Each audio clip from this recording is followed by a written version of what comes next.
fare la loro parte per garantire la sicurezza a Venezia. Il questore Mascio Pinto a margine della presentazione della Situation Room nella sede di CAV.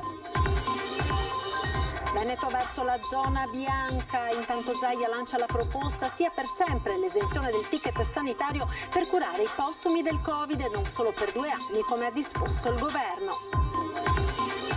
Boom di prenotazioni negli alberghi per la Pentecoste, ma dice il presidente di Confturismo Veneto il governo ha agito in ritardo rispetto ai competitor europei. Il Partito Democratico chiede chiarezza sulla gestione da parte del Comune sui fondi per la gestione dei flussi turistici. Una parte sarebbe stata destinata a finanziare il Salone Nautico.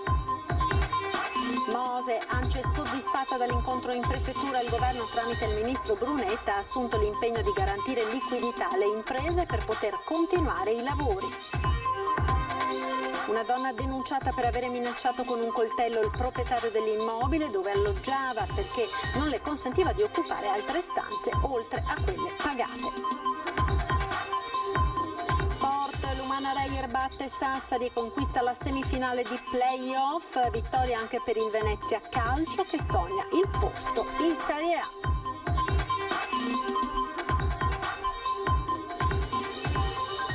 Ben ritrovati con l'edizione di Venezia dei nostri telegiornali. Tutti devono fare la loro parte per garantire la sicurezza di Venezia. Queste le parole del questore Mascio Pinto a margine della presentazione della Situation Room nella sede di CAV. Lentamente Venezia riparte e per farlo deve essere garantita la massima sicurezza per lo svolgimento degli eventi in programma, dalla Biennale al Salone Nautico fino al G20 a luglio.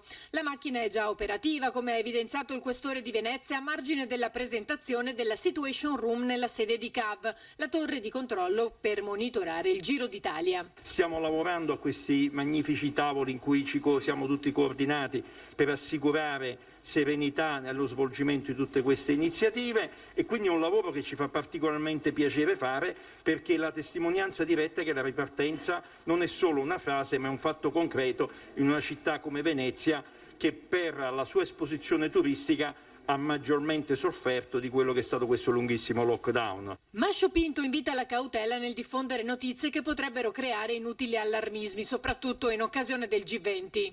Sarà un'occasione importantissima per la città in cui arriveranno i ministri dell'economia, quindi vediamo questa occasione come un'occasione molto positiva per la città e non cominciamo a drammatizzare con idee di chiusure. Noi naturalmente gestiremo la sicurezza come io credo faranno con maturità anche quelli a cui garantiremo il diritto di manifestare. Tutti devono fare la loro parte, anche i manifestanti dovranno farlo sicuramente con civiltà, rispettando una città come Venezia che racconta oltre quest'anno 1600 anni di storia e quindi abbiamo tutti come italiani interesse a tutelare la nostra storia, a tutelare questi contesti. Ciascuno metterà le sue perché questa ripartenza sia anche un fatto sociale positivo che riporti anche il sentimento della gioia nelle persone, che è un sentimento che manca da troppo tempo e ciascuno si deve fare carico anche di queste cose. Il questore non esclude che potrebbe avvalersi della Situation Room per l'occasione. Sicuramente nella sinergia che stiamo mettendo in campo per la sicurezza del territorio, anche a CAV chiederemo il suo contributo, come lo chiederemo ad ANAS. Veneto verso la zona bianca, i dati di oggi lo confermano, il punto del governatore Zaia che lancia una proposta esenzione dal ticket sanitario per sempre per curare i postumi del Covid.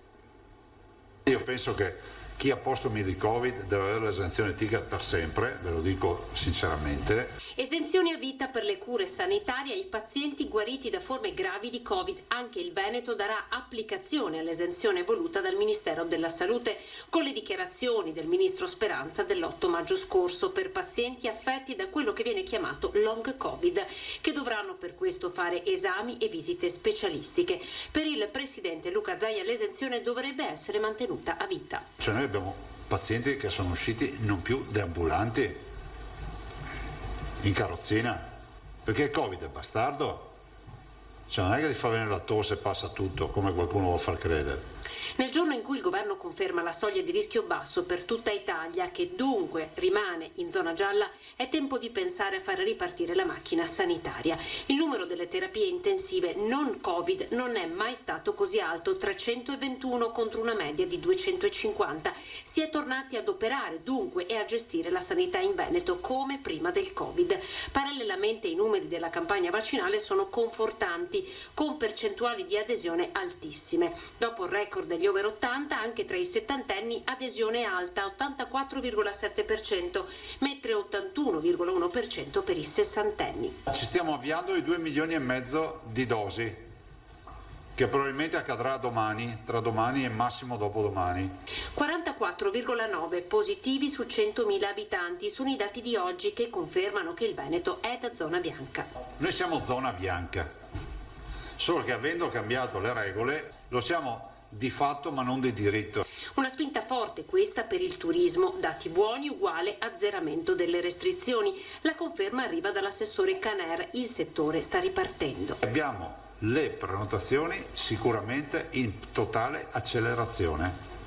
Mi sa che qua recuperiamo 2 anni in uno. E il servizio turistico in Veneto, Zaia insiste su questo, comprenderà anche il richiamo di vaccino se fosse necessario. Venerdì 31 il ministro del turismo Massimo Garavaglia sarà in Veneto e si parlerà anche di questo. Circa 150 persone, tra le quali infermieri ed operatori sociosanitari provenienti da tutto il Veneto, hanno manifestato contro il vaccino anti-Covid e per la libertà di scelta davanti all'ospedale dell'Angelo di Mestre, tra di loro anche addetti alle pulizie e tecnici di laboratorio.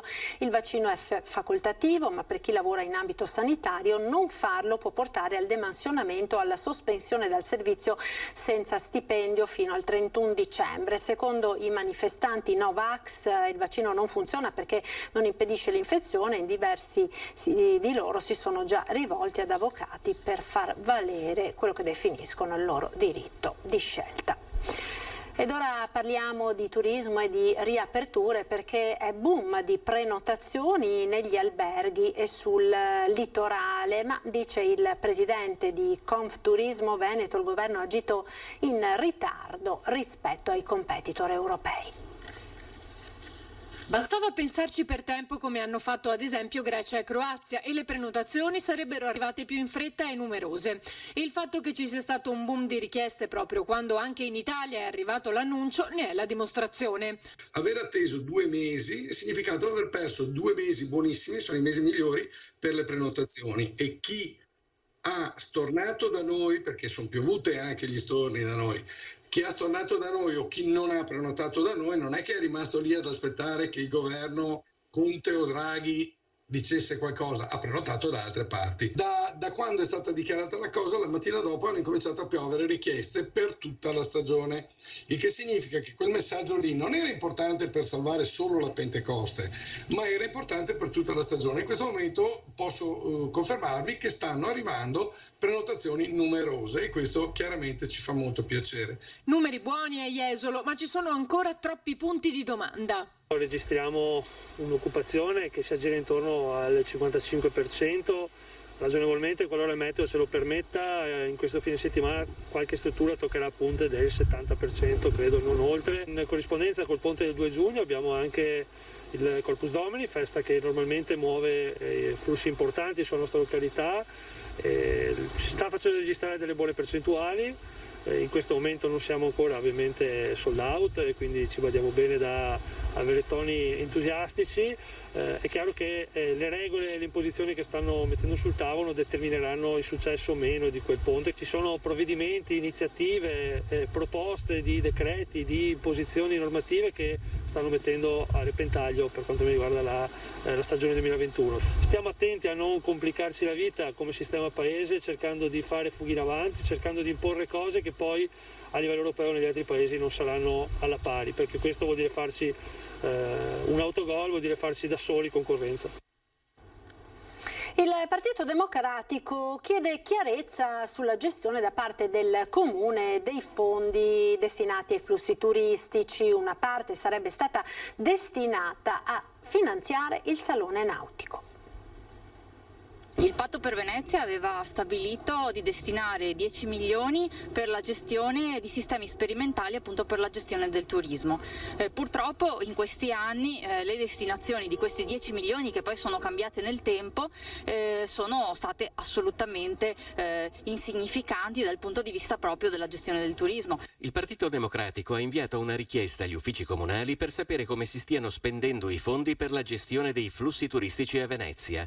Milioni di euro stanziati dallo Stato che, secondo la maggiore forza di opposizione a Cafarsetti, non starebbero trovando la destinazione per cui sono stati erogati. Purtroppo una parte di questi soldi abbiamo scoperto che saranno destinati, o almeno il Comune vuole destinare, al Salone Nautico.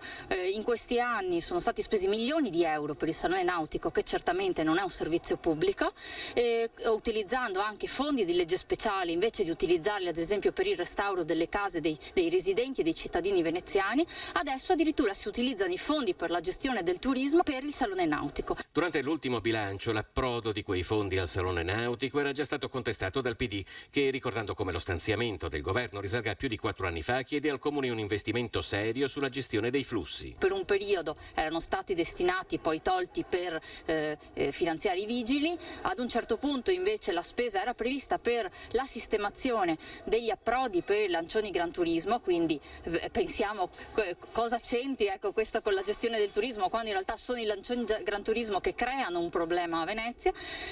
Solo in parte erano stabiliti per i cartelli luminosi di indicazioni stradali, un'altra parte, solo in minima parte, era stabilito per il conto turistico. A Venezia a malapena si è iniziato a contare i visitatori, conclude Monica Sambo, senza comunque una strategia e una politica di gestione dei flussi che poteva essere sperimentata proprio adesso con le prime aperture del post-pandemia. Le imprese del Mose escono soddisfatte dall'incontro odierno in prefettura. Il ministro della pubblica amministrazione Renato Brunetta, oggi a Venezia per la Biennale, ha specificato di intervenire in rappresentanza del Presidente del Consiglio, ha dichiarato il Presidente di ANCE Venezia Giovanni Salmistrari. Così prosegue: finalmente abbiamo sentito la voce del governo e per questo lo ringraziamo. Siamo soddisfatti perché l'impegno assunto è di permettere alle imprese di continuare a lavorare con la necessaria garanzia di liquidità. Concluso. Il sindaco Brugnaro ed il ministro Brunetta hanno incontrato il commissario al Mose Spizzi, il provveditore alle opere pubbliche Zincone, il commissario del Consorzio Venezia Nuova Miani, il prefetto Zappalorto ed i rappresentanti delle aziende operanti nel sistema delle barriere mobili. Il tavolo ha consentito di definire la situazione e soprattutto di evidenziare possibili soluzioni a breve termine. La cronaca, ora una donna di nazionalità cinese è stata denunciata per avere minacciato con un coltello il proprietario dell'immobile dove alloggiava perché non le ha consentito di occupare altre stanze rispetto a quelle pagate. Quando il proprietario dell'immobile le ha fatto notare che non poteva occupare altre stanze se non quelle che aveva pagato, gli si è scagliata contro minacciandolo con un coltello da cucina con una lama di circa 20 centimetri. È successo in una struttura d'uso turistico di via Milanese a Mestre. Gli agenti delle volanti, chiamati dall'uomo, sono riusciti a ricostruire l'episodio partendo dalle immagini di una videoregistrazione dove si vedeva chiaramente la donna di nazionalità cinese inveire e brandire il coltello. È stata denunciata per minacce aggravate. La polizia rende noto di aver schedato l'intervento nel nuovo sistema Scudo, un database in grado di raccogliere al proprio interno le segnalazioni relative alle condotte violente. Ed ora la Biennale Architettura, domani l'apertura al pubblico. Oggi intanto il Ministro alla Cultura Franceschini ha visitato in anteprima il Padiglione Italia. Colleghiamoci dunque con Venezia, con il collega Lorenzo Maier per tutti gli aggiornamenti. Buonasera Lorenzo.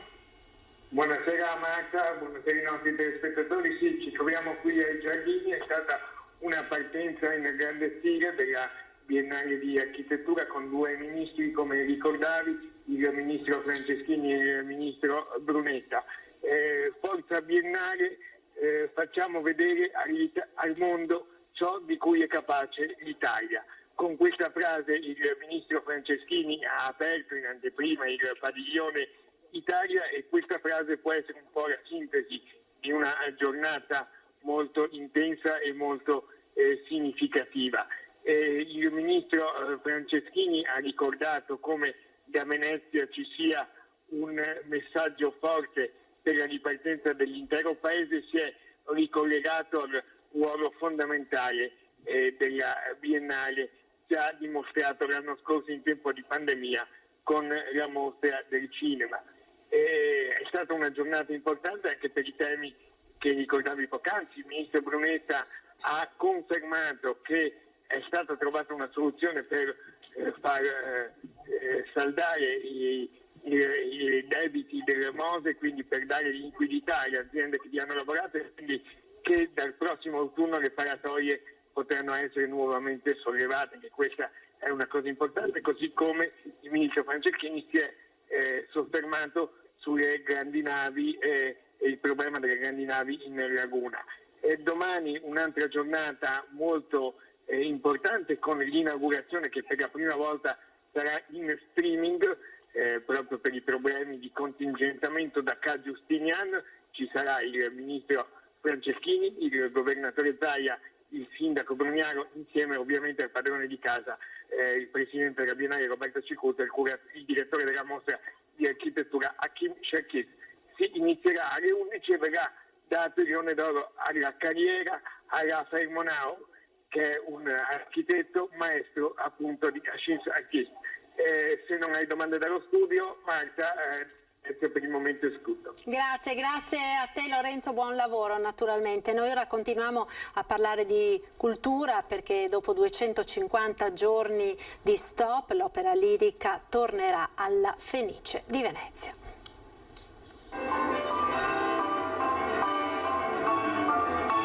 Le note di un pianoforte echeggiano nella sala teatrale della Fenice, disperdendosi per il foyer e le sale apolline. La musica qui non è cessata neanche in periodo di Covid, ma arrivava agli ascoltatori tramite i canali internet. Dal 2 giugno, invece, col concerto straordinario per il 75° anniversario della Repubblica, si riapriranno le porte al pubblico, con un cartellone che prevede anche il ritorno della lirica. Prima opera il Faust, il 25 giugno. Dopo 250 giorni senza opere alla Fenice, 250 giorni dal 25 di ottobre del 2020, nel mese di giugno torna il teatro d'opere. La Fenice in questi mesi non si è mai spenta, ha sempre continuato a fare concerti in streaming, tenendo in vita il suo rapporto, proprio cercando di entrare nelle case della gente. Ma adesso finalmente avremo di nuovo in questo teatro l'opera. In programma ci sono 5 produzioni liriche, ma anche il ritorno in Fenice di Riccardo Muti, 4 concerti sinfonici dell'Orchestra del Teatro e un omaggio a Stravinsky nella Basilica di San Marco, magari in attesa di qualche novità sul fronte delle norme anti-Covid. Certamente ci attendiamo un progressivo scioglimento di tutti quei lacci che abbiamo adesso sui protocolli di sicurezza, ma comunque sia abbiamo disposto un inizio dell'attività operistica in totale sicurezza e tenendo conto anche di quelle che sono le limitazioni, e cercando di fare di queste limitazioni, oltre che delle limitazioni, delle risorse per farci venire idee diverse sul come fare spettacolo. Che risposta vi aspettate dagli spettatori? Gli spettatori ci hanno fatto capire attraverso tutto questo tempo di voler tornare. Ogni volta che abbiamo aperto, anche per 200 spettatori, abbiamo sempre fatto il sold out, fra i giovani, fra i meno giovani, fra tutti. Ed ora siamo alla pagina dello sport, basket, con la vittoria dell'Umana Reyer. Una partita sudata fino alla fine, che ha visto la salvezza proprio nelle ultime battute, grazie alla grinta di Stone a Tonut, che ha segnato da 3 punti a pochissimo dalla fine. Così l'Umana Reyer ha conquistato la vittoria contro Sassari sul parquet del Palasport Liercio, rimontando con stile e determinazione. Credo che abbiamo fatto un'impresa clamorosa, è una partita che dimostra ancora una volta quanto questa squadra sia speciale, quanto questa squadra abbia segnato quest'epoca della Reyer, con tanti che dicono che hanno finito un ciclo, e forse magari hanno anche ragione, ma prima di finirlo questi ragazzi sono sempre disposti al sacrificio, e quindi di questa vittoria qui è tutta veramente da ringraziare i miei giocatori, da dedicare al pubblico, perché comunque, non essendo mai presente, ci è sempre stato molto vicino. De Raffaele non ha potuto fare a meno di complimentarsi con l'avversario per come ha condotto il gioco. Ha fatto un'altra grande partita, una grande serie, finita ancora una volta in casa nostra con una partita equilibrata, una partita che a tratti quasi sempre Sassari, tranne forse il quarto ha controllato, quindi grandi meriti, come ho detto prima in televisione. Ci fosse state 15 partite forse la nostra serie sarebbe andata a gara 15, certamente un grande spot per la pallacanestro. Il calcio ora con il pareggio del Venezia. Ormai non bastano più gli aggettivi per descrivere la favola del Venezia, che elimina il Lecce e continua la sua corsa verso la Serie A. Dopo il successo di lunedì al Penzo di Sant'Elena firmato da Forte, la squadra di mister Zanetti, con grinta, cuore e un pizzico di fortuna che aiuta gli audaci, ha fermato il Lecce sul proprio campo su 1-1, ottenendo il pass per la finale playoff. Così è scoppiata la festa del Venezia.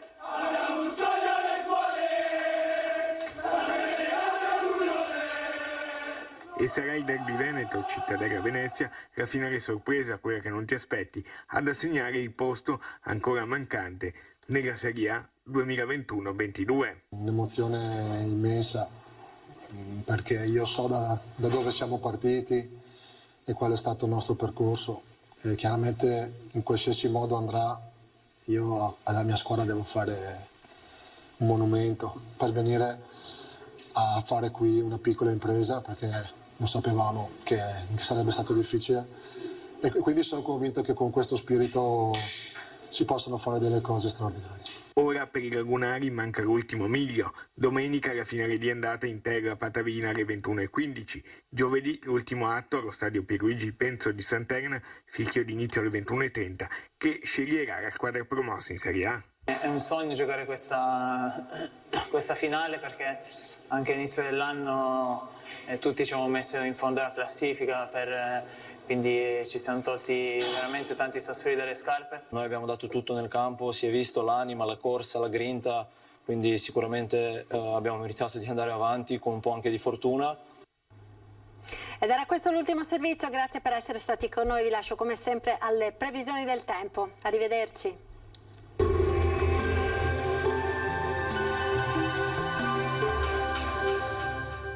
Il Piccolo Scavo è specializzato nella realizzazione di impianti fognari, sottoservizi per utenze e adeguamento fognario alla rete consortile. Benvenuti al meteo. Una perturbazione atlantica attraversa il nostro territorio. Avremo un weekend che localmente sarà alquanto variabile. Vediamo insieme il dettaglio di sabato 22 maggio. Sul Veneto cielo molto nuvoloso ovunque, salvo parziali schiarite più probabili in pianura. Qualche fase di precipitazioni sarà possibile soprattutto a partire dalle ore centrali sulle zone montane, ma occasionali acquazzoni non si escludono anche sul resto della regione. Temperature in lieve aumento, minime tra 8 e 14 gradi, valori massimi compresi invece tra i 18 e i 24 gradi all'incirca. Ci spostiamo ora sul Friuli Venezia Giulia, anche qui rovesci dappertutto, soprattutto al mattino. In serata invece sarà possibile qualche pausa più asciutta. Temperature minime tra 9 e 12 gradi, massime comprese invece tra i 21 e i 23 gradi.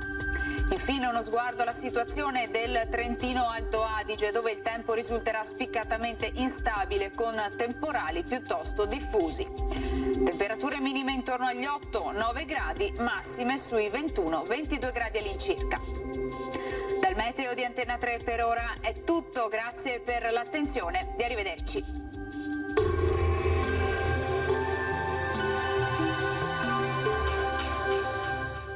Il Piccolo Scavo è specializzato nella realizzazione di impianti fognari, sottoservizi per utenze e adeguamento fognario alla rete consortile.